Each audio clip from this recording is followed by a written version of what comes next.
Hi guys, welcome to Twin Perspective. I'm Joe. I'm James. And tonight we are going to be bringing you our top 50 films of the 80s. Save the Goondocks.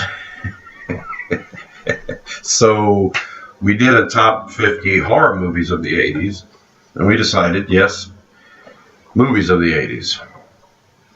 And some of my horror movies were higher up on my horror list than they will be on this 80s list. Yeah, it's funny how different lists make you rank movies in different ways, I find.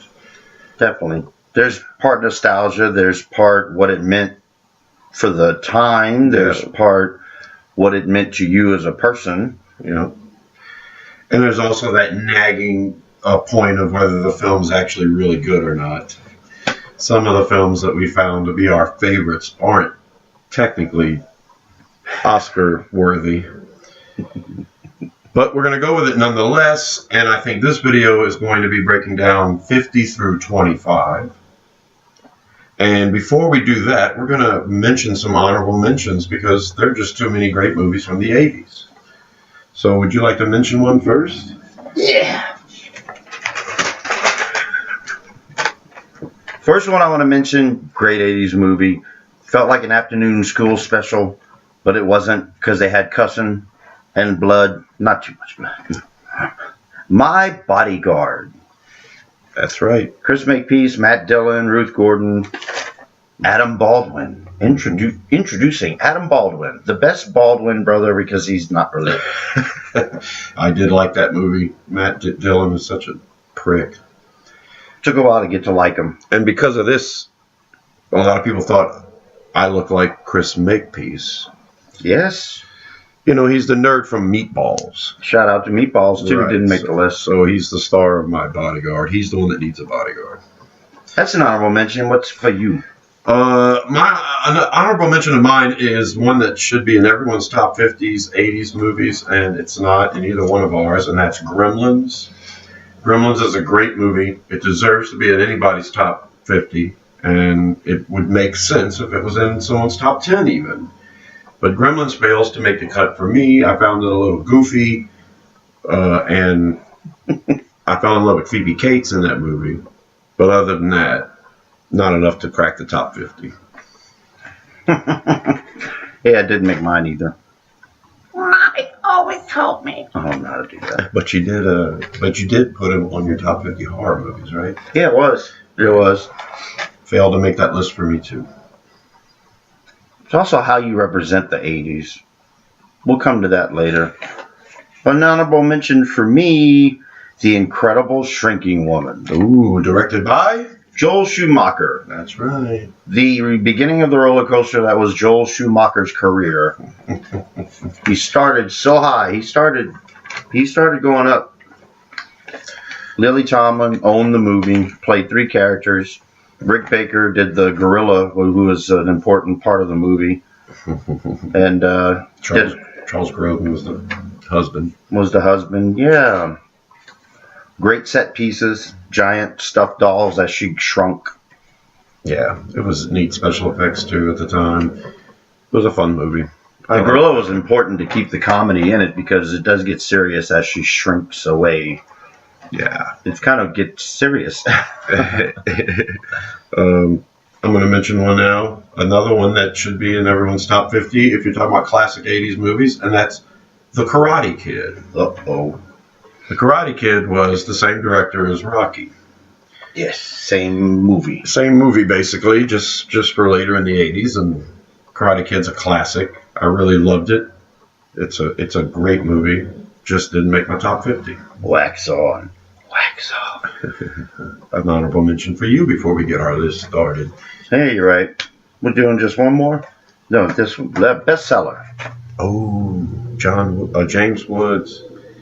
And Brian Dennehy. Oh, yeah. Brian Dennehy will be represented later on our list.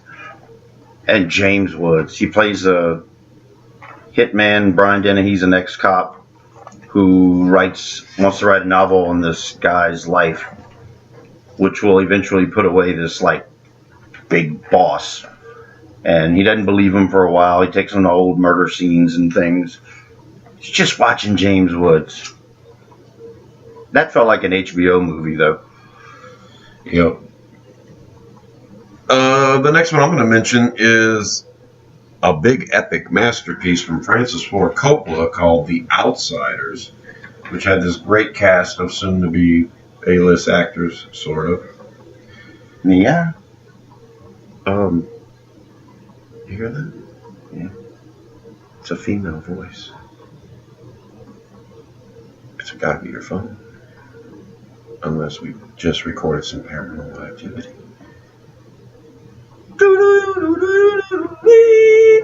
So The Outsiders had C. Thomas Howell and Rob Lowe, and Ralph Macchio. Ralph Macchio. Yeah.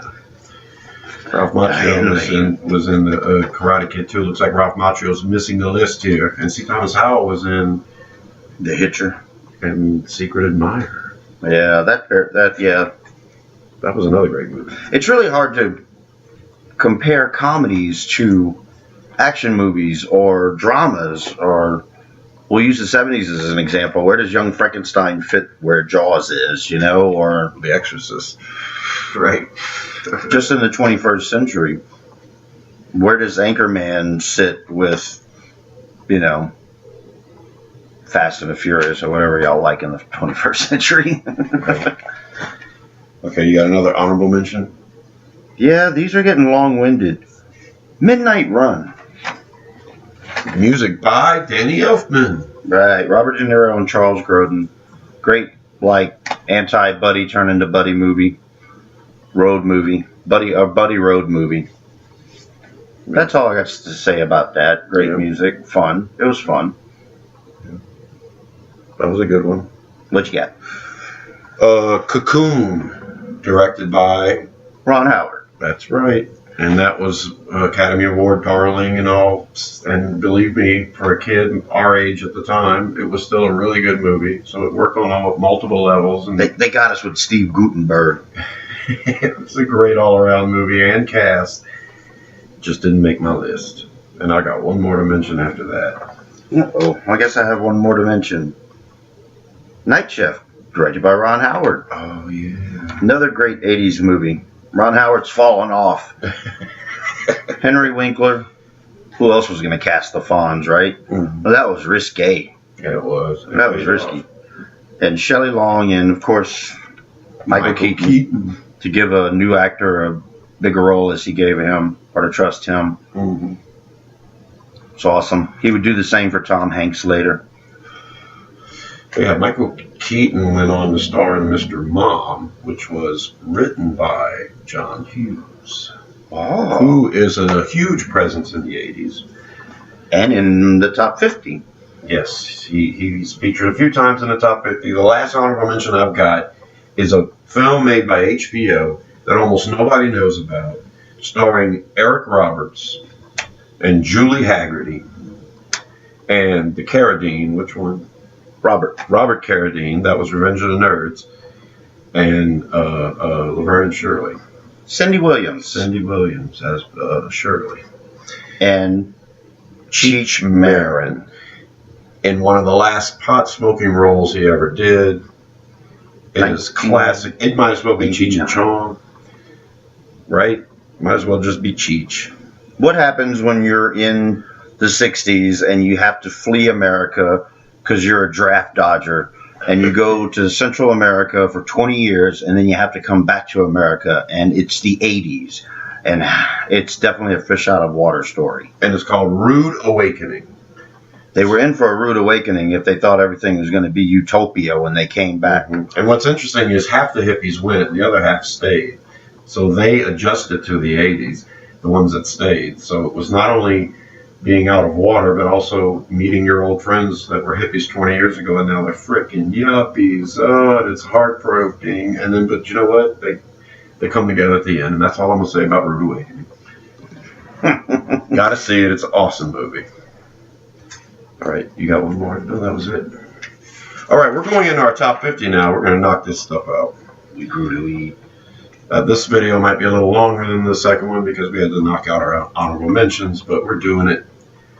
Should I go first or should you? I'll go first. Okay, that means I have the final one. Or do you want to go? Or I can go first in the next video. We both got the same one, number 50. Really? Right? I decided to put student bodies at number 50. I decided to do the same. It definitely ranks higher up than number 50, but we have to mention it. Right. Student Bodies is one of my all-time favorite movies, but it is so poorly done. And it's admittedly one of the greatest screenplays ever. Yeah, right. But it seemed weird for me to try to fit it in the top 10 or 15 or 20, and then I realized it's just a special thing on its own. It really is. It has to be in the top 50. It has to be mentioned. We did this with the horror movies. We put it at number 50. Here's the answers to the history test I have tomorrow. In the Civil War, now just remember, the North won. They did? Yeah, that screenplay is great. It doesn't stop. When the blind guy's like, "Oh man, what great seats! The 50-yard line." And the guy's like, "Hey, yeah, you got my money?" They're in the parking lot. Number 50. Yeah, That was Eat. Student Bodies. we talk about that movie often. Okay, you're going with 49. Oh, we were talking about if I mention one before he mentions one, that we might not talk about it, but it's going to be hard for you not to talk about Zorro, the Gay Blade.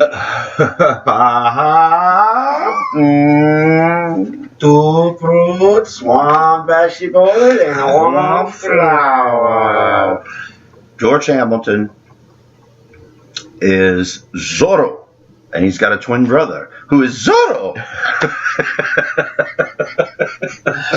And Zorro breaks his leg, and his twin brother has to take over. And instead of wearing all black with the mask and the whip, he wears a variety of colors on the pinwheel, all solid. One day he'll be a lime green, one day he'll be bright orange, and he's trying to figure out what this means. Yeah, the guy. Was he red like an apple or red like a rose? The dictator that's, Red like a rose. taxing everyone too much. And Zorro's excellent with a blade, and his gay twin brother is Excellent with a whip. with a bullwhip. And there's an identity thing for a while where he has to pretend. He He has to pretend to be straight. Now, George Hamilton was always a relatively acknowledged actor, and he wanted to do different things besides what he'd been typecast all his career. So he had producers and distributors work out two films where he could be a comedian, and one was Love at First Bite, which was a vampire movie, and then the second one was Zorro the Gay Blade, which was the Zorro movie. And Nobody remembers that movie. it's a shame because both of them are awesome. He was supposed to be his compadre was supposed to be a bear, and they kept calling him something different. If you're a little puppy dog, You're a Beaver. You could come in, Senor Beaver. He was so bummed out because he wanted to be a dog. That's great. Zorro the Gay Blade. Number 49 on your list. That is not in my top 50. What the? That's why I talked with you about it. Now we're going to go on to my 49. My 49 He was more like a. My 49 is a classic black comedy, one of the most classic black comedies in the 80s, Heathers. Now, is that in your top 50? That's way up. Okay, so That's way up there. now my brother introduced me to this movie, and it's a classic right out of the gate. I have it memorized. So he can quote it word for word. I happen to love it and seen it multiple times. It's not one of my all-time favorite movies, but I had to put it in my top 50 because, like I said, a classic black comedy for a kid growing up. I was born in 71, so the 80s for me were my entire adolescence from, 10 years old to 20 years old, basically. So this was one of those original black comedies that were popular and on the edge at the same time. So there you go, Heathers. That's my 49. Mean Girls Wishes. Right. I will say there were no likable characters in it. Even the ones you're supposed to you kind of like, you're supposed to kind of want to like the bad guy, but you don't really end up really liking anyone in it. It's Assassination Nation suffers the same way. I think it'll go down as more of a classic, but there are just no likable people in it. But I will be talking about all the great attributes of Heathers in a later video. Okay, number 48 for you is... I'm romancing the storm, never leaving your poor heart alone. Directed by? Every night and every day. Directed by? Robert Zemeckis. Robert Zemeckis of Steven Spielberg fame. Yes. That's not on my list. This was like the third time he went to Steven Spielberg, and they knew if it wasn't going to be a success that they probably weren't going to work together again. And it was a success. And then they did Back to the Future. And that was a pretty big damn success. Michael Douglas. He eventually did Forrest Gump. So I guess Robert Zemeckis is a pretty good damn director. Yeah. Okay, so... Kathleen Turner, Michael Douglas, yes. Danny DeVito. Yes. Inspired a sequel, actually. Yeah. Jewel of the Nile. Yeah. I don't have Romancing the Stone on my list. That's why I'm contributing. That's good. He had the alligator boots. Everyone pretty much knows Romancing the Stone. It's an enjoyable movie. I don't ever want to put it on, and when it's on, I kind of end up watching it because it really does kind of pull you in. It's adventurous, very adventurous. Yeah, it's like a mix between Indiana Jones and Crocodile Dundee or something. Over the top bad guys. Yeah. The damsel in distress was her sister or something. It was poorly thought out, but... Right. Right, it didn't matter. Michael Douglas and Kathleen Turner shined, actually. Yeah, you could see their chemistry. They'd be used later again together. And Jewel of the Nile and The War of the Roses. Yeah. Chemistry that explodes off the screen. Romancing the Stone, number 48. My number 48 is something that's nowhere near my brother's top 50 or top 100 or top anything, probably. And that is the movie that beat The Elephant Man for Best Picture. Ordinary People. Peoples. I'm gonna grab a smoke. I'm gonna grab a smoke and a pancake. You grab a smoke because I didn't want to like Ordinary People. I watched it and I loved it, and it was worth watching it more than once because I think the only problem I have with the movie is that you don't understand that the grieving young boy, Timothy Hutton, feels like he killed his brother. Okay, the whole movie, it felt like he was just sad because his brother was dead, but they finally tell the backstory toward the end of the movie, which then starts to kind of justify why he's been acting the way he's been acting, because it was a little over the top and too edgy when I first watched it. But then the second time around, understanding that he blamed his brother's death on himself, then it started to feel a little more Oscar-worthy, which it ended up winning the Oscar that year. So anyway, Ordinary People. Good performance. Great dynamic about a family who loses a child and then how different people handle it different ways. Donald Sutherland and Mary Tyler Moore? Donald Sutherland, Mary Tyler Moore, Timothy Hutton. Yeah. Leverage, baby. Yeah. Mary Tyler Moore was a horrible person in it. You're supposed to feel sorry for her because she lost her son, but yeah, she was definitely the one that exhibited the worst characteristics of someone grieving. Okay, that's my number 48. What do you have for 47? Sounds like a wonderful time there with that movie. Sounds fun. Number 47.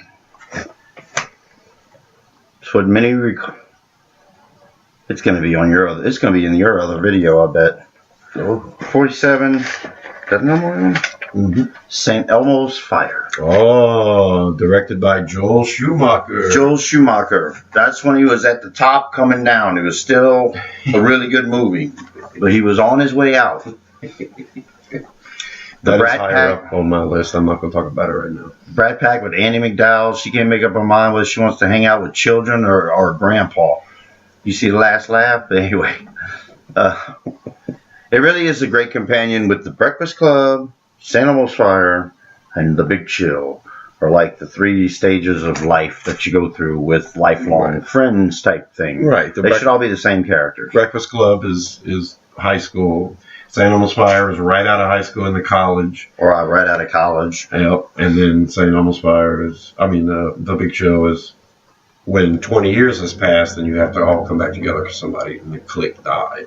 So, yeah. Good one. Only time you see your lifelong friends. St. Elmo's Fire is way higher up on my list. I figured as much. Judd Nelson, worked with him. I should mention the ones people I've worked with whenever we go through this, but I probably won't. But if I do, suck it.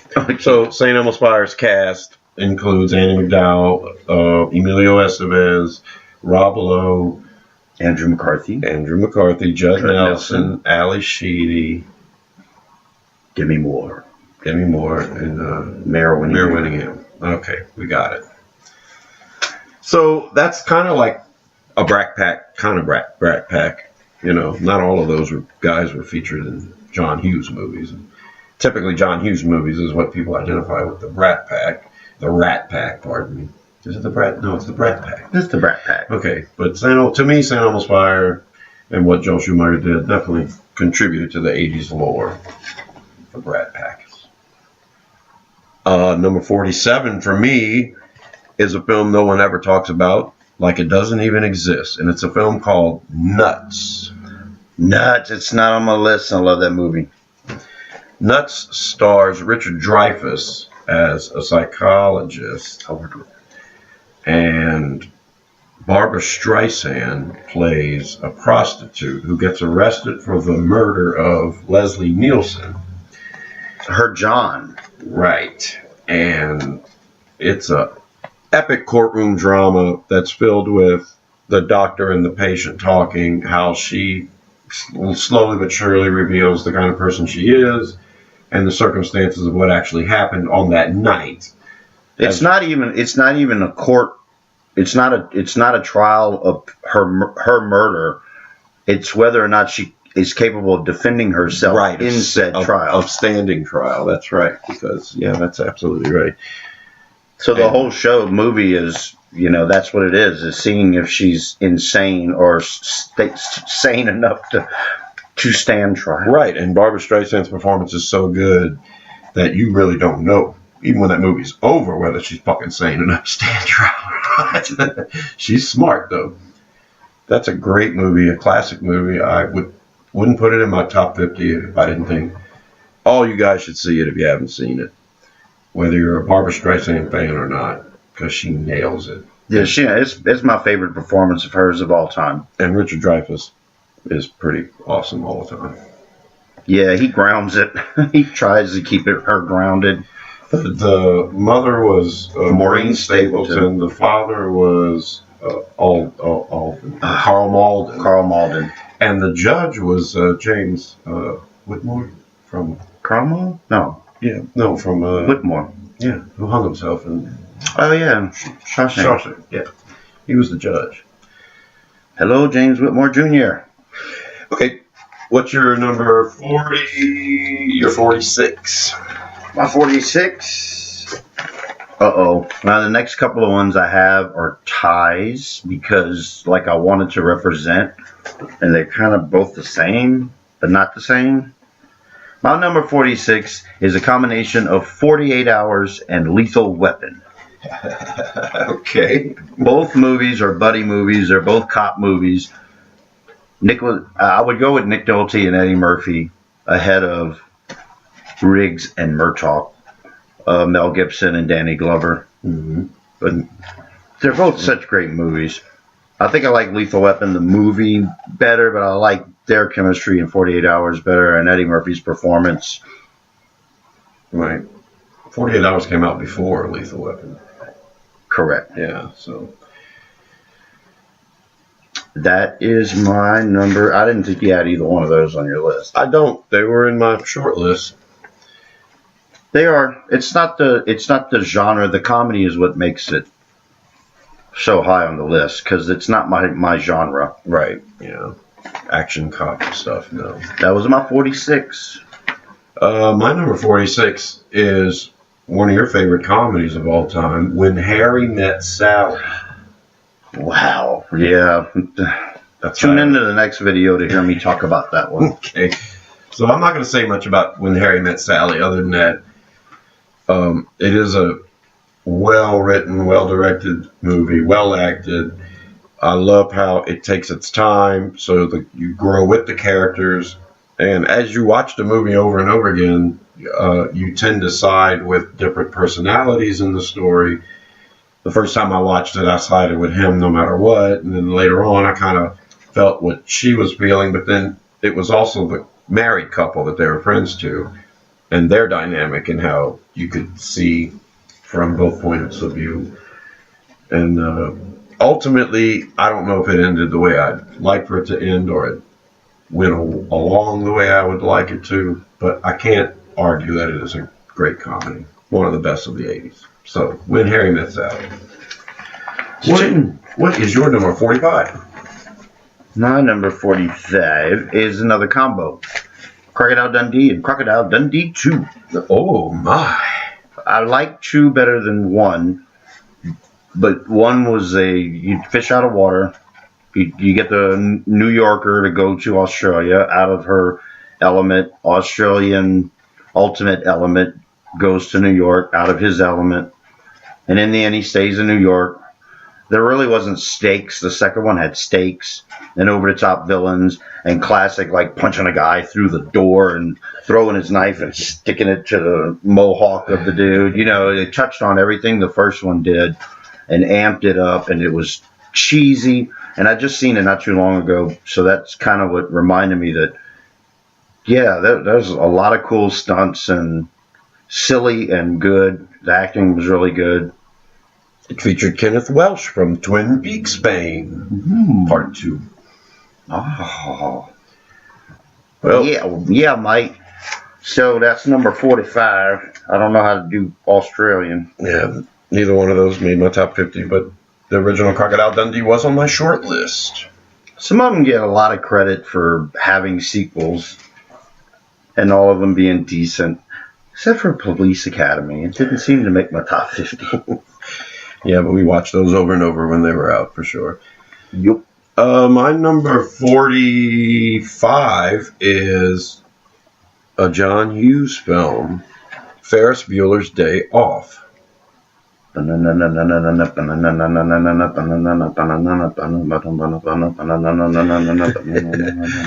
everybody's seen Ferris Bueller's Day Off, I'm sure. Higher up on my list. Yeah, it is. It's pretty higher up. Yeah. It's higher up. Well, it got better for me as I watched it more. When I first watched it, I didn't really think it was even one of John Hughes' best movies. I know sacrilege, but after I got over the annoyance of it all, it started to rub me the right way. Where I ended up liking Matthew Broderick more, so it worked more. I always loved this sidekick, though. Cameron was in Egypt's land. Let my Cameron. Okay, what's your number 44? Oh, I'll come down there and kick your ass.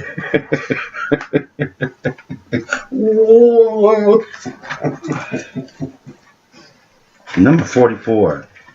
The Man with Two Brains. Ooh. Kathleen Turner shows up again. That's higher on your list. It's actually pretty close. Steve Martin. He's a renowned neurologist, I guess. Brain surgeon. David Warner's in it. Yep, he plays a weird science that guy that's in like Europe, and his theories are extreme. And Miss Elmos. Dr. Fire. Dr. Fire. That movie's classic. I might as well talk about it now while it's so close, because it is only a few away. Directed by Rob Reiner's It's so stupid. brother, Carl Reiner. Could be his dad, I don't know. Yeah, it might be his dad. Carl would be the dad. No. This was after The Jerk. Yeah, which also featured Steve Martin. The Man with Two Brains is classic and funny, and wouldn't be allowed, in these days. I don't mind. Usually when I talk, people just want to kill me. Keep talking. That's the ultimate scene where the cop pulls him over for drunk driving, and he's not drunk, but he says, "I don't drink. Get out of the car. Walk a straight line. Now walk back. Wait. On your hands. On your hands." And then he does it. And Steve Martin's just so great. Now tap dance, juggle these. George is sing the Which About Like Uncle Lucas song. Damn your drunk tester. Damn your drunk driving tester. And he does it, and he gets in the car, and Kathleen Turner falls over. She's dead. Oh, I gotta get her. I gotta get her to cemetery, right? Right, I gotta get her to the cemetery right away. Oh, that's gonna be stupid. It's really stupid. And it's really funny. Can I borrow a battling ram? You bring it back? Yes. Good. Here's your battering ram. Thank you, ma'am. In an apartment complex. In An apartment complex. a hotel. And the walls look like they were castle walls. So you put your finger right through. Like paper. If I like you like me. Doctor, where is your wife? I trust she is not ill. She's not ill. She's a cheap, vulgar slut. Yes, I've heard this. I actually talked to an ex who went to tell me her last name and just went her new married name. Right. Vanden. Miss Mel Murray? That was my number 44. My number 44 is another movie no one's ever heard of. My number 44 is a movie called Modern Problems. That's on my list as well. It's coming up. All right, we can both talk about it then. Yes, we can. Modern Problems stars Chevy Chase. And he's driving home from work one day, and he's really depressed because his girlfriend left him. And he's behind a truck carrying radioactive waste. It spills on him, and then he develops superpowers. That was before those regulations that y'all are stripping away. They had lids before. They hadn't quite figured out the Food and Drug Administration or the EPA yet. So yeah, he realizes he has powers, and then stumbles upon what kind of powers he has as this comedy goes along. Yeah, they're kind of all over the place. He doesn't know what the hell he can do. Right, and he tries different things out. One of his really good friends is Brian Dole Murray. His character's in a wheelchair. He invites him up to his house for a weekend. Chevy Chase's girlfriend, Patty Darbouville, Yes. she is going to give him a second chance, and they're going to go to this house of his friends for the weekend on the beach. But he's also invited an author of a book who's really pompous, played by Dabney Coleman. Dabney Coleman. And I believe what you're doing. well, I've come to the healthy conclusion that he's a manipulating son of a bitch. Well, I would hope you'd come to the healthy conclusion that she's a manipulating bitch. That performance alone by Dabney Coleman is worth watching the movie. But Women on beach. It is in our top 50. And of course what happens is none of his friends believe he has powers, and then ultimately it all comes out. And Nell Carter's the housekeeper at the beach house. And she's into old practices like voodoo, and even she gets freaked out because Chevy Chase can do some wonderful, crazy things like levitation and making people's nose bleed and giving his wife an orgasm without being there. So anyway, check that movie out. He touched that, he died. Oh boy, oh boy, oh boy. Yeah. Send us all to white man's hell, and I ain't got time for that. Ain't got time for that shit. Number 44, man. No, that was That was my number 44. That was your So what is your number 43? My number 43. I told you Brian Dennehy would be back. FX. Ooh. Brian Brown and Brian Dennehy. A movie about special effects. So we ran to the theater to see splatter gore at its best and got a, like, not what we wanted, not what we expected. Right. There was no great practical special effects. There were a lot of neat tricks and, simple effects. He's hired to do a fake assassination, but led to believe that he could have actually done it. And the people that hired him to do it try to kill him. So then he's got to use his effects abilities to defeat the bad guys. And the whole time, Brian Dennehy plays a cop who is trying to put all of this together, and they don't even meet till the end. Mm-hmm. And FX2, which is the 90s, because it would have been on here, is they're just the best of friends. It still feels like a buddy movie, even though they don't even meet till the end. But right, the original, right. They were both after the same thing, and it was the truth. That was a good movie. I liked it. FX, Brian Brown, Brian Dennehy, the guy from Cocktail. There's a lot of people in Cocktail. Okay. Okay, that's not on my list. My number 43 was on my top 50 horror movies of the 80s. One of the movies that truly scared me, The Entity. My number 43, pretty highly ranked for me, even though it's a really simple movie. It's simple and effective and scary as all shit. Yes, it is. Is it on your list? No, it's not. Okay, so I've done a video that you can check out on my channel, breaking down The Entity, under the films that scared me, The Entity. That's my number 43. What's your number 42? On to 42. Scrooged. Not on my list. Tim Burton's immortal tale of A Christmas Story. Christmas Carol. A Christmas Carol. Wouldn't that be fucked up if it was a Christmas story? Tim Burton does The Christmas Story. I'll shoot your eye out, kid. Bill Murray, in my opinion, overall best performance. It's really tough to say that. But he covers a lot of ground. And he's goofy and he's menacing, but he's, I don't know. I don't know if you really want to go along with him most of the movie. He's kind of a dick. Yeah, you do get immersed in his business. You know, in the original Christmas Carol, you hung out a lot with the other people and not so much Scrooge and really neck deep in his business. But you're there on the set, like, all the time for Scrooge. And his influence is felt. Now, you know, I might not be remembering A Christmas Carol accurately because the story never impressed me. Scrooge was a fun retelling of it, though. Yeah. Bobcat Goldthwait was in it. And Bill Murray's brother, John Murray? Oh, yeah. He was in Moving Violations. Didn't make my top 50. Danny Elfman, music. No, I said Tim Burton. I'm so sorry. It's Richard Donner. Oh, Richard Donner doing his Scrooge. Richard Donner's doing his best Tim Burton impression. Yeah. That's right. What I meant. When you said Tim Burton, I totally thought of Danny Elfman. Yeah, that's what I was thinking of, Danny. I was thinking of the music. Sorry about that. Don't comment about that. Number 42 on my list is a movie that's not on your list.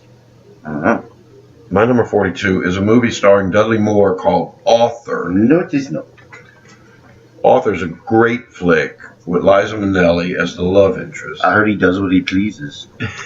And Sir John Gielgud as the servant / butler / father figure. Academy Award winning. That's got to keep for that performance, right? That's got to keep Dudley Moore in check because he's rich and he's getting too old to be a playboy and he's a fucking bad drunk. And he's supposed to marry this rich dude's daughter and their two companies are going to be getting together and then this mysterious woman steps in. And that's all I'm going to say about Author if you haven't seen it. But it's a brilliant movie. It's a classic. It's one that, as a kid, I watched over and over again.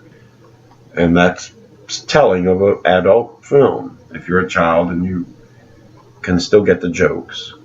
And then there was a deeper meaning to it as you got older. This alcoholism and what he was giving up with all that money and all that stuff, if he makes the decision and all that. Okay. The performance, one of the greatest all-time comedic performances by Dudley Moore. He puts his drink on the car and doing this, making sure it doesn't fall. It's like hanging on the car. Yeah, he does an excellent drunk. Drunk. Perhaps he was drunk the entire time he did it. I have no idea. Hello. What is your number 41? My number 41 is Modern Problems. We talked about it. And my number 41 is The Man with Two Brains. Look at there. We talked about it. Synergy. Even between twins. Imagine that. We just swapped them. Yeah. Man with two brains. Got modern problems. Mm-hmm. It's basically the same thing. On another day, I would have switched them. All right. What's your number 41? Oh, yeah, you said it. Yeah, your number 40. My turn. My number 40, we're not talking about it now. We're just going to skip right past it because I know it's in his top 10, probably. Blue Velvet. Oh, screw that. Oh. I quit the video. That's it. I was looking at the pause button like, you're not really quitting. You can't. Number 40? It doesn't feel like an 80s movie, first of all. It feels like a film noir from beyond, so it doesn't fall in that category for me. It never was one of my favorite David Lynch movies, even though it is a brilliantly made movie and quite possibly the best made movie on my list. No, it's not. But greatest performance of all time-ish, supporting actor. We'll just talk about it later. It's not the highest David Lynch movie on my list, and we've always disagreed what was my favorite David Lynch. I think there's at least two more. Okay, so that's all right. I forgive you. It's in your top 50. If you'd have left it off your top 50, we would have ended the video. Make love to me. My number 40 is a movie you probably have higher up. The classic Eddie Murphy comedy, action, thriller, Beverly Hills Cop. Yep, it's in the next video. If you want to talk about it a little on this one. Yes, number 40 for me, Beverly Hills Cop is one of those movies that feels like a regular action movie, were it not for the lead actor who delivered the lines in a comedic way. It was like a... Yeah, you're going to fall from them then in the tailpipe. It was, like you said, Sylvester Stallone might have played the lead. That would have been a totally different movie, but it was Eddie Murphy, and, his coming out party was coming to America. Trading Places and in 48 Hours. And there have been action comedies in the past, but to me, Beverly Hills Cop was the one in my childhood that was the staple. That's it. His first lead. This is action comedy at its best. Everybody else tried to do this. And they utilized the 80s music perfectly and that motif. And, they had actual scenes going on. It wasn't so much montages and shit like most of the mid-80s. Great sidekicks. And comedies and stuff. Yes, so Beverly Hills Cop, my number 40. What's your number 39? 39, yeah. The Terminator. Oh, what? Oh, well, that might not even been. Terminator is in the next video for me. Wow. Yeah, Linda Hamilton had to get on my list of hot babes in the 80s I wanted to bang list, and this was the one that started it all. This is the only one. Man, she had some big hair back then. See, I was allergic to Aquanet, so I couldn't date girls like that. New Wave girls use mousse, not no bouffant. Anyway, you see Arnold, James Cameron. It's fine. Mm-hmm. I'll talk about it later with you. Yeah, a lot of people would probably have Terminator high up on a top 50 movies of the 80s list. It originally didn't start on my list, so it made a nice climb.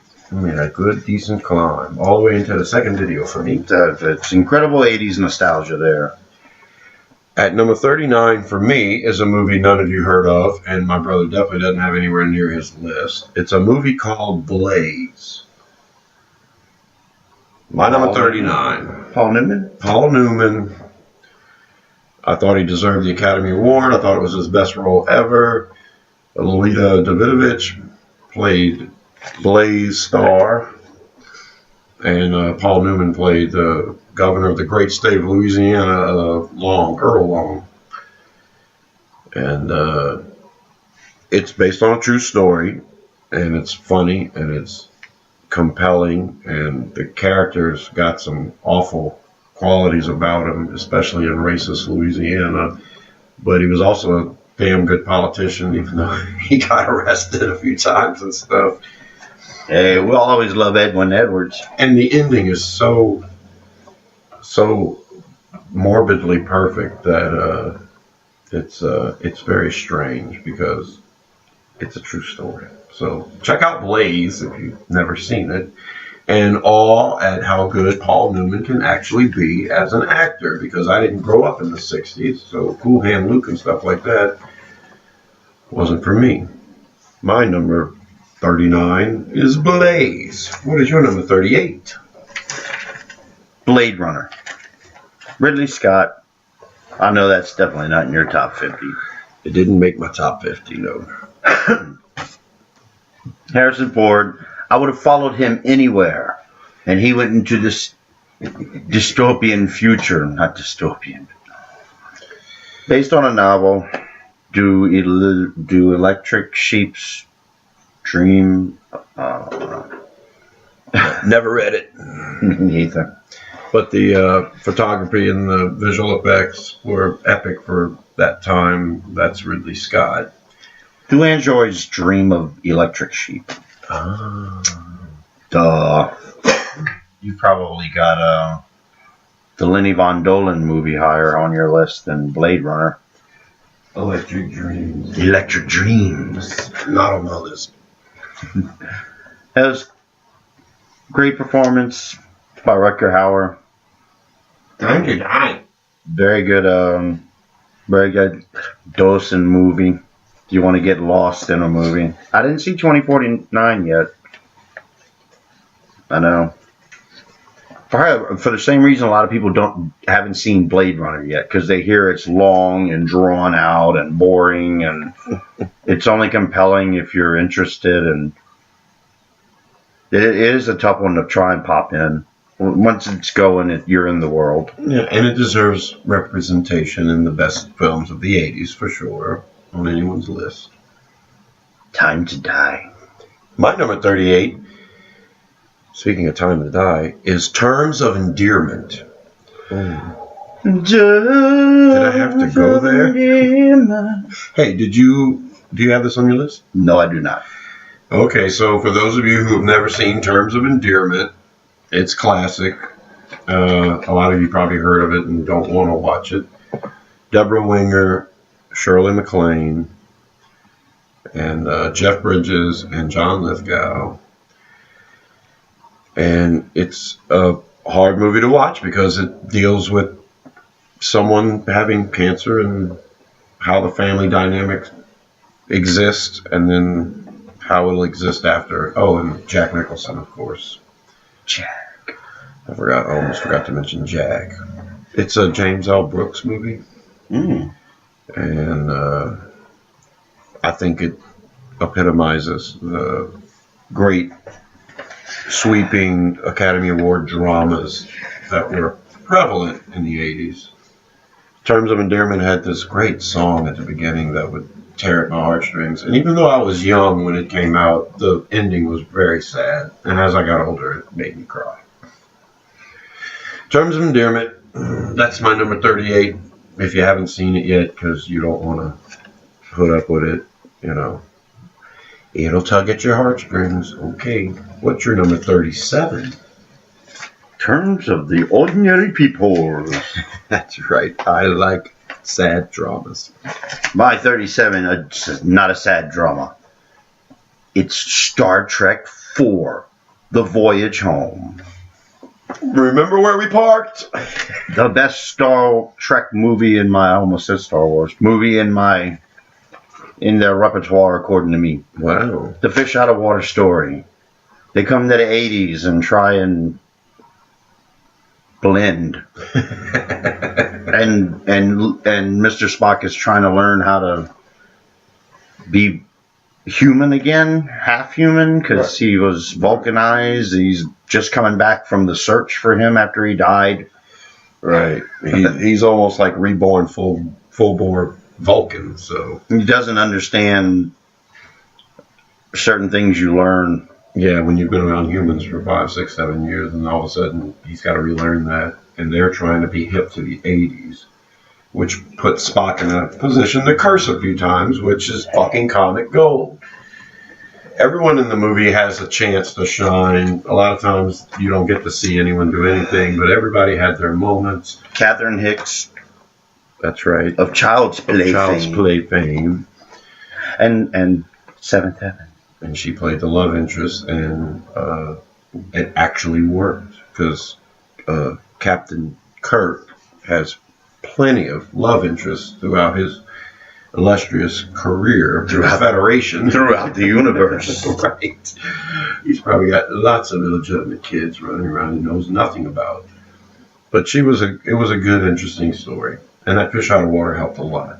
It is definitely that and The Wrath of Khan are the two best first-generation Star Trek films. You get to spend more time with the characters individually in Part 4. Right. You get to run around with Uhura and Chekhov and Scotty and Bones. They all have their community. They all have their job to do. Yeah, and they succeed at their jobs. And poor Chekhov. Wessels. Wessels. We're looking for nuclear vessels. Nuclear vessels. You don't say that in the middle of a where there are military boats parked in 80s San Francisco port. Yeah, and admirals and that's funny. That's not on my list.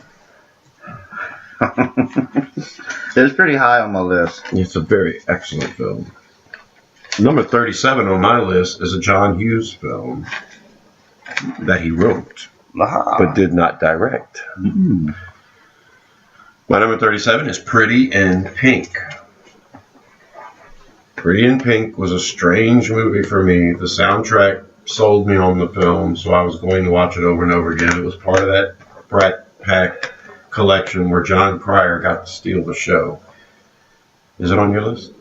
No, it's not. Pretty Pink is not on your list. I have a John Hughes movie coming up next. So Molly Ringwald, and she falls in love with the preppy who's on the other side of the school, and she ain't supposed to associate with, and he falls in love with her because he likes her, but he doesn't know how to associate with her because he's a preppy with money and she's a freak who doesn't have anything. And John Cryer plays Ducky, who's in love with the girl. Her name's Andy. How could I forget that, right? And James Spader. James Spader plays the punk, who's Andrew McCarthy, the preppy's friend, who makes him feel like shit because he likes a poor girl.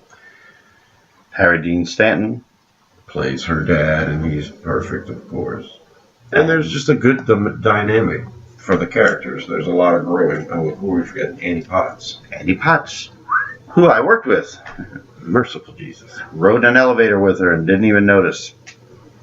She's wonderful. So that whole movie's great, and probably why I love it so much is because the direction's fine. Who directed it? I don't know, it'll come to me. Yeah, and then but it's the writing that steals the show, and the music, of course. There's like 3 New Order songs in it. You know, Echo and the Bunnymen, In Excess, The Smiths. Good stuff. And the Psychedelic Furs, of course. Yeah, I couldn't remember his name. Who played the title track. So that's my number 37. What's your number 36? John Hughes, Ferris Bueller's Day Off. Ooh, I mentioned that one already. Bum, bum, bum, bum. Bum, bum, bum, bum. Bum, bum, bum, bum. Bum, bum, bum, bum, bum, bum. Yeah, nothing else to be said about that one. Jeffrey Jones. Jennifer Grey, scorch a case of herpes.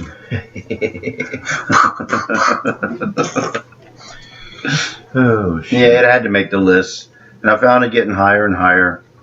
And I really hated the guy that was doing the Domino's commercial as Ferris Bueller. But then he became like such a fan favorite of mine in Stranger Things Part 2 that now I like him. His name escapes me, but he was an asshole in the first season, and he's got a bat and took to some. Yeah. That's the same guy? Yeah. Okay. I quickly forgave him, but I memed him and called him a douche in the Domino's days. Yeah. It made for a good meme. My number 36, I don't know if you have this on your list or not. It's based on Neil Simon's work. Max Dugan Returns. Didn't make the list. Okay, so you guys probably never heard of Max Dugan Returns. Max Dugan Returns has Matthew Broderick in it, speaking of Ferris. And his mom is Marsha Mason. They're poor. She's working, and he's going to high school. Plays baseball. And her father shows up, played by the incredible Jason Robards. And the father has been this undercover kind of sneaky character. It's been out of her life. He shows up and he has a ton of money. And he says he's dying and he wants to spend the money on her and his grandson. Well, she doesn't want to accept it because she doesn't know where the money's coming from. But she doesn't want to turn away her dying father either, who she's never really had a relationship with. Donald Sutherland plays a cop, a detective, who ends up romantically involved with Marsha Mason's character. So it's an interesting turn of events, especially when the father starts spending the money even though they don't want him to. And if you're a child and you see this movie, it's like fucking Richie Rich and fucking Willy Wonka all rolled into one, because it's like a dream where you come home and just all of a sudden what you wanted is there. And oh my God. And so I love that movie, and it's incredibly acted. Kiefer Sutherland actually is one of the punk kids at the school, so I think it's the only movie that has Donald and Kiefer in it. Unless they've done something recently. Because they've been iconic for as long as I've been alive. 80s fodder for you. So, Max Dugan Returns. If you've never seen it, check it out. Jason Robards. We saw it at the theater. Amazing. We were drugged to the theater to see it. Matthew Broderick was incredible. Yeah. You know, that was right before he got to War Games in Paris. Same year as War Games. Yeah. He filmed it first, so I think it came out right after or something. So you're number 35. I wonder. One of the best ensembles in any movie in movie history, A Fish Called Wanda. I wonder. That's on the next video for me. Oh, damn. See, I ended up putting it a lot lower than it should be. I gave way to sillier comedies. And this one was an intelligent comedy, great acting. Jamie Lee Curtis. And Kevin Kline, Oscar-turning performance. Yes, deserving of the Asshole! And, of course, stars John Cleese and Michael Palin. Of Monty Python fame. John Cleese is indubitably the star. And he woos Jamie Lee Curtis, which is a tall feat. And kudos. I apologize unreservedly. It's an Oscar-turning performance by Kevin Kline. If you haven't seen it, I don't know how to even explain it. Yeah, Kevin Kline is a force and amazing. And what's weird is that John Cleese is perfect, and he does multiple languages and is just spot on. And Kevin Kline just comes around and steals the goddamn show. I mean, he's just amazing. And let's not forget Jamie Lee Curtis, because she was an adult and played a fucking incredible comedic role. She proved she can do something else besides being a scream queen. You know, she can be a good actress. And she was in Trading Places. They're jewel thieves, and they're trying to execute a heist, and Cleese plays, I guess, the English version of a judge. Yeah. A barrister. Barrister, I think. Barrister. Yeah. With the puffy wig and much obliged. And yeah, some things go wrong, and so one of them gets arrested, and the other ones are trying to figure out how to get him out of jail, how to go about the court session, which is going to happen, and also find the freaking diamonds at the Cathcart Hotel. Oh, here's Ken coming to kill me. It's way higher up on my list, so I'm gonna save some of this. Yeah, Kevin Kline takes no mercy on the Brits. That's great. On the English. Where would you be without the good old US of A? You'd be the smallest fucking province in the Russian Empire. You'd all be speaking German. Yeah, it's very witty and it's very worth watching, especially if you like Monty Python. Mm-hmm. Very much like a Monty Python. Dry, intelligent. So, my number 35, now I have my two favorite Scorsese movies from the 80s. Ooh. And I couldn't figure out which one I was going to rank higher than the other. But they both fall around this point. So at number 35, I have The Last Temptation of Christ. Is that on your list? So The Last Temptation of Christ is a great movie. Brought me closer to God when I saw it. I think it's a very religious experience. And I think that all of the crap that it got was not called for, because how can someone like me who was raised Christian and then went away from God come to this movie, watch it, and it actually bring me closer to God? Well, that's because Martin Scorsese is a goddamn good storyteller. That's why. He didn't make my list. And Willem Dafoe is Jesus. And Barbara Hershey plays Mary Magdalene, and we got David Bowie, and we've got Harry Dean Stanton, and we've got Harvey Keitel, and it's a good movie, even though it's about the Bible. It's a very interesting telling. You know, like when Jesus shows his heart, he actually reaches in his chest and pulls his heart out, and it's all like, you know. So if you haven't watched it because you think it's sacrilege, that's sacrilege. Peter Gabriel. Peter Gabriel does the soundtrack. It's my favorite album of all time. And This would have sex too. Not the movie, the album. The album. Although Jesus thought it was good to have sex too in the movie as well. And that's all taken out of context. When you see the movie, you see how it's applied in context. And I think the whole point of the film is how us humans struggle with being divine. And since Jesus was half human, half divine, Scorsese likes to focus on the human aspect of what a human might. And so some people say, well, that's sacrilegious. You're not supposed to say Jesus was weak. Well, if you want me as a human to identify with a struggle, you might want to tell it from the human point of view. Okay.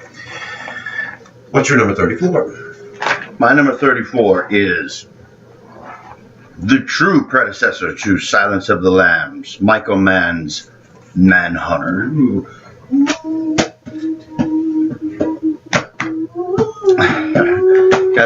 Got some shriek back music going on up in that. That is just the 80s. A lot of people don't like the movie because it's too 80s. William Peterson, before he was in CSI, you know how he mastered that role for a decade. It was directed by Michael Mann, who did frickin' Miami Vice. How is this movie not going to be 80s? So 80s. Tom Noonan is the killer. Mm-hmm. All of these are better than the Red Dragon remake. Yes, Red Dragon is the remake. Based on Red Dragon, the novel. Right. Manhunter was the first one. We can go back and forth. Philip Seymour Hoffman played the news guy in Red Dragon, but Stephen Lang played him in Manhunter, and he. You can argue that's probably the one you could argue with the most.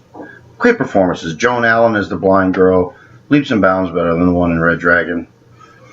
Yeah, it's true. I mean, they were all okay in Red Dragon, but it's We were there same first. story, Dennis and- Farina. Yeah, Manhunter came first, and it was out of this world if you wanted a crime drama because, I mean, that's the whole Hannibal Lecter story, And Anthony Hopkins decided to portray Hannibal Lecter as Brian Cox did in Manhunter. yes, copied some mannerisms, and yeah, he carried that over into an Academy Award-winning performance. Right. Brian Cox nailed it. Anthony knew it. It's really a good movie. Even if you read the book, I encourage you to read the book and watch both movies and experience that whole storyline. The leads, that was one of the families that got killed, and the investigation. It's really just a great crime drama. Mm-hmm. But comes first as far as the novels goes, right? I mean, right. The movie was first, and Red Dragon was first. Yeah, So watch Manhunter, and then Silence of the Lambs, and then Hannibal. Yeah, gotta throw that Hannibal in there. I bought the book because I knew they were doing the movie. They were both great. Yeah, Ridley Scott did a good job too.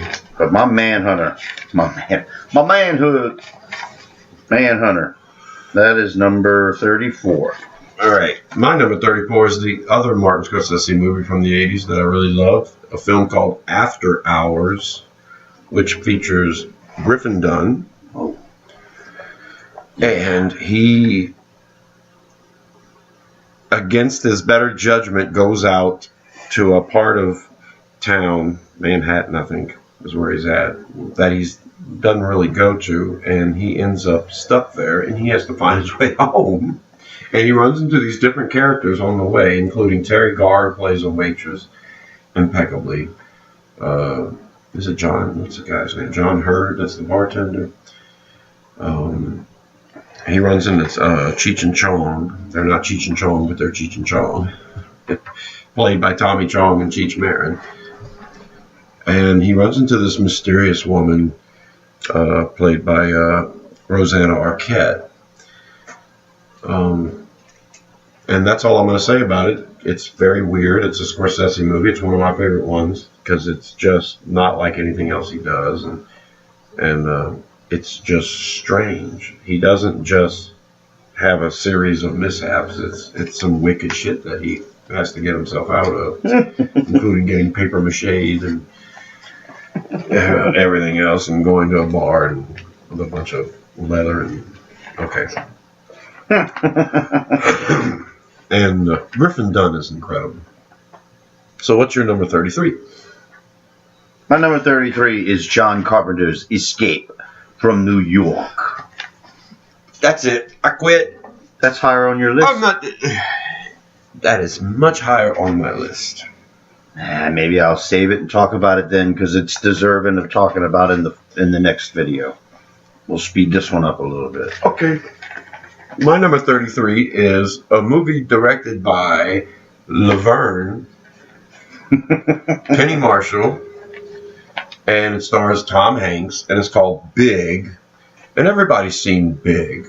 It's big. And everybody loves that movie. Yeah, they do. And it's one of those movies that I do like a whole bunch. And it's so well made that I figured I'm going to put this pretty high on my list because it deserves it. And, Tom Hanks coming into his own as he can own a movie and do something outrageous. Is that on your list? Mm-mm. Big is not on your list. Mm-hmm. Okay. And it has a Robert Loggia of Lost Highway fame. And it also has, what's her name from The Fisher King? Academy Award winner. Mercedes Ruehl? Mercedes Ruehl plays Tom Hanks' mom. Oh, right. That's why I forgot she was... So, yeah, everybody knows Big. Good movie. What is your number 32? Flying now. We're flying. Oh, it's so hilarious because Escape from New York was last. This is why this list is just crazy. My number 32 is Grease 2. Look. I enjoy Escape from New York impeccably. O-S-D. It's a musical and it's on my list. I had to include a musical. I didn't have to put it this high, but I did. Grease 2 is definitely on my list of guilty pleasures, no doubt. Why can't it be both? Just see student bodies. Well, the original doesn't qualify because it wasn't the 80s. Right. And Grease 2 is a great, fun high school film musical. It is. I guess I have nothing to say about it. If you know it, you either hate it or you love it. It's a cult classic for those who love it. And if you've never seen it and you like musicals, get ready for some cheese. They teach you how to reproduce flower-wise. Where does the pollen go? Make my stamen go berserk. Yeah.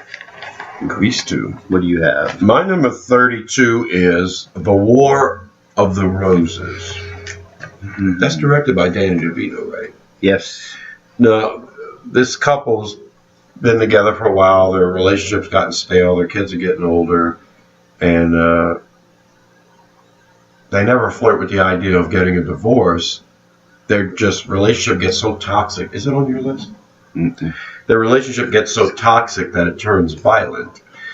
And so there's this effort of trying to keep the relationship together and at the same time lying and manipulation. It's a black comedy. It's one of those where if you've ever been married, you can relate to something that's happening here.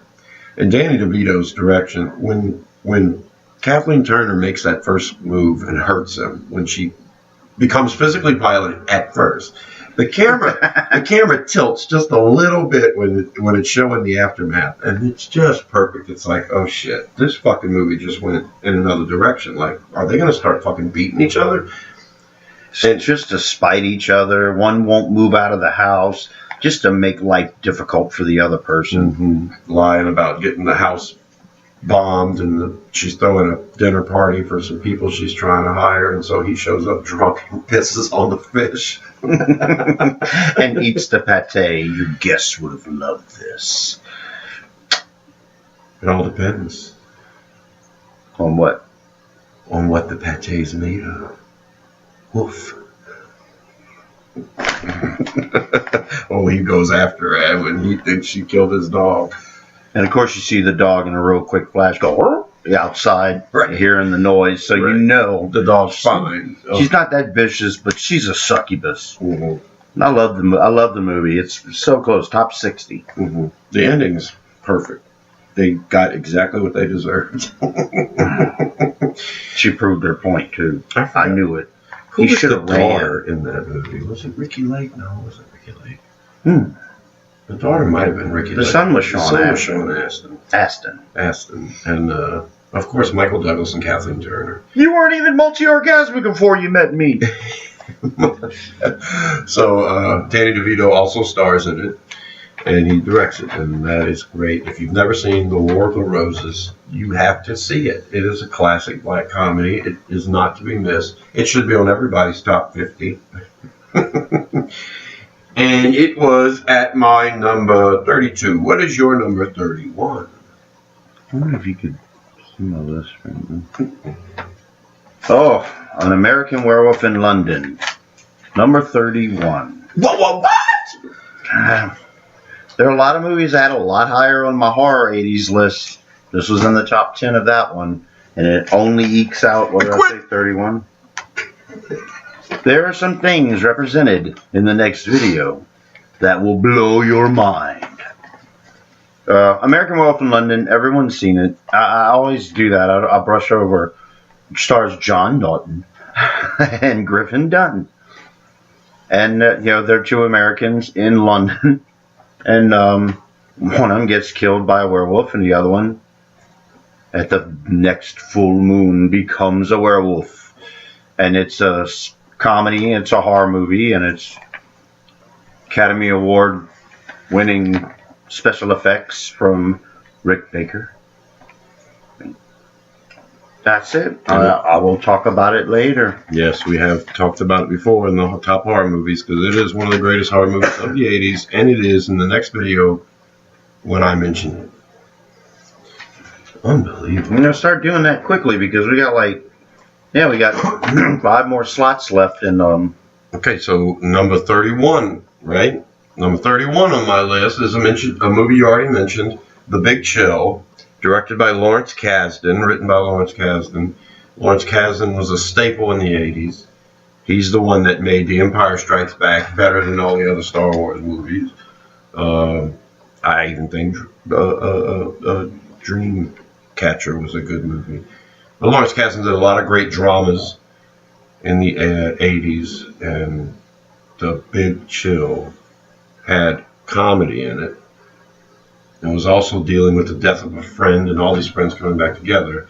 And like I said, they were middle-aged people. And for me to be a kid and to really love this movie, like to want to watch it every time it came on, tells you something about how great it is. It was an incredible performance by Kevin Costner as the dead body when the credits are rolling at the beginning. They don't even do flashbacks. He was pissed. They filmed him in flashbacks. They didn't even show his face in the final cut. Wow. But anyway, William Hurt, Jo Beth Williams, Tom Berenger, Kevin Kline, Glenn Close, Jeff Goldblum, and Meg Tilly. And what's your name? From Mary Kay Place. Mary Kay Place. Oh my God, great performance. They all did a great job. Jeff Goldblum's like unbelievable. Tom Berenger does his thing, what he's supposed to do. You know, he never really stinks up the joint too much. There's a little bit of everybody that you grew up with in this movie. Yeah. Different economic varieties, going off to do different things. Right. Some of them are slightly asinine. Some of them are like, what is he even doing here? Mm-hmm. They're judging each other where they're at now, but they also reminisce about their past when they're together, because they stay under the same house while this wake and funeral is happening. So, if you like Motown music, definitely watch the music and get both soundtracks. There's a Volume 1 and a Volume 2, and there's not a bad song on either one of them. That's right. They reminisce about 10, 12 years earlier, and it was the early 70s or 70s, and you know what they're listening to now. It's a great movie. It's a great ensemble, much like you said, Breakfast Club or say Elmos Fire. The only time you see the people you grew up with is during funerals. Mm-hmm. They just happen to have a house. It's filmed in Louisiana, or is it Georgia?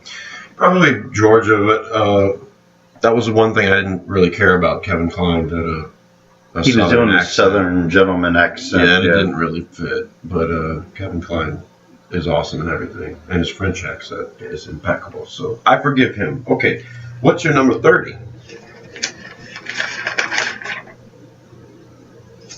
Speaking of the Jeff Goldblum, David Cronenberg's The Fly. Holy cow, that's only a couple away from me. So we'll both talk about it. And we talked about it in our top 50 horror movies of the 80s. Yeah, we did. Great special effects by Chris Wallace. Jeff Goldblum and Gina Davis. He's a scientist who develops transportation through the air, right? Mm-hmm. From one pod to another. And it's going to revolutionize, and he decides to go through it when he thinks he's got it right. But a fly gets in the pod, and he slowly starts to mutate into a giant fly. Mm-hmm. And his girlfriend thinks he stinks after a while. You smell bad. She loved him. She clipped off all his coarse fly hairs. Yeah, she did. Before she realized what was happening. And see some of the behind the scenes of what she did in the bathroom with his medicine cabinet. And he starts to lose his mind. So he becomes obsessive about wanting someone else to go through. Eventually realizing the only way he can become more human is to blend his DNA with, or his molecular structure with another human. So he tries to pull his girlfriend in there at the end. Yeah. Way better than the original. Yeah. And it's right around where I've got it listed on my list. Creepy and gross. And fun shit there with the slime and vomit. Fly vomit. It works on different levels as a horror movie, as a drama, as a thriller. It does. David Cronenberg's really good at body horror, and then just the whole emotional aspect of it all too, because that really hit me when I was a kid watching that. Like should she go through with him or not? Like, wouldn't you want to help him? And then I got to thinking, it's not even going to be him. Like, it's not going to be the same brain anymore. And the guy just, She don't know what she has inside her belly. oh yeah. Okay, my number 30 is my second all-time favorite Jack Nicholson performance in a movie starring Cher, Susan Sarandon, and Michelle Pfeiffer. It's The Witches of Eastwick. Is that higher on your list? It's not on my list. Holy shit. It's in my top 60. Oh my god. It's in my top 60. So, I always imagined The Witches of Eastwick as being this incredible story, and I thought this version was really good. But that's my answer when people ask me, if David Lynch could redo any movie, what would you want him to redo? And I say The Witches of Eastwick. I love it. I think it's I think David Lynch would do an incredible job with it, especially with the fact that he's got to seduce all three of them and he impregnates all three of them. And I think Lynch would make it into an even darker turn. As it is, it's lighthearted enough for almost family fare, and really deals with some dark issues. And so, he's possibly the devil, and these three witches being together, the three leads, has kind of summoned him there. And it's a battle between witches and a demon, basically. And it's well acted and well played out. And Richard Jenkins and Veronica Cartwright steal every scene they're in, especially Veronica Cartwright. She's so good. Yeah. And of course, Michelle Pfeiffer just glows on the screen, and Susan Sarandon is the most awesome woman there ever was in the history of the world. True that. And Cher, Cher's like the leader, and she holds up and she does it all. I wanted to bang all three of them. I was a horny little devil, just like Jack. And they were all feeding off of Jack Nicholson, who is at the top of his game and just brings it. The scene in the church. Directed by George Miller. The scene in the church is one of the greatest epic dialogues ever. Women. A mistake? Or did he do it to us on purpose? Because I really want to know. Because if it's a mistake, maybe we could do something about it. Find a vaccine. Go gay. Sure. 12 push-ups a day, and you never have to be inflicted with women ever again. Or 10 push-ups a day. Yeah. Deep shit. So, what do you got for your number 29?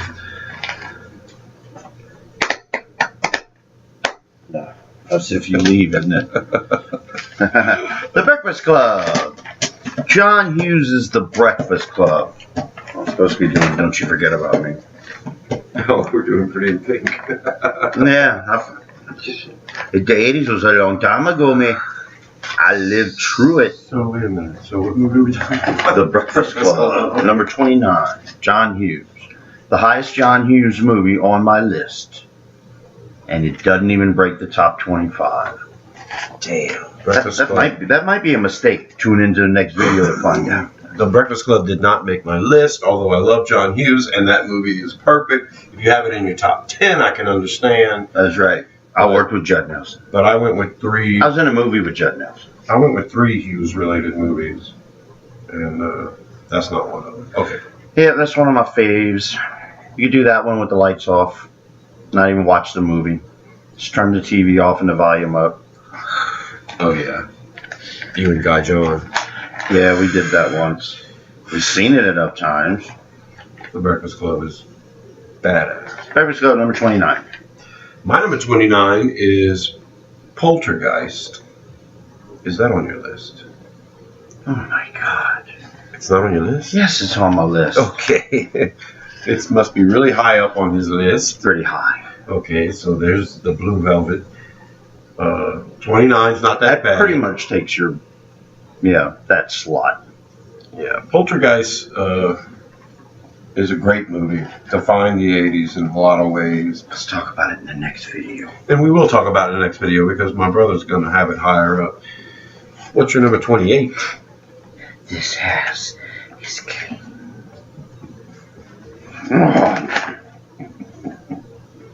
My number 28 is a Tim Burton film. Jack Nicholson and Michael Keaton. Batman. Ooh. Kim Basinger worked with her as Vicky Vale. And, yeah, Batman. If you haven't seen it, it's about this crime detective who goes out after hours in a bat suit and fights crime. And there's an evil villain. Yeah, he accidentally drops this guy in a vat of waste and he becomes the Joker because he's smiling. If he would have been frowning, he would have been someone else. He'd have been not so joking. And they fight to the end over a woman. A great turn performance by the butler and by the sergeant, you know. Yeah, Michael Keaton and Jack Nicholson pretty much stole the show.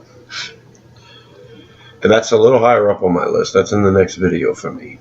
Let's do it. That's fine.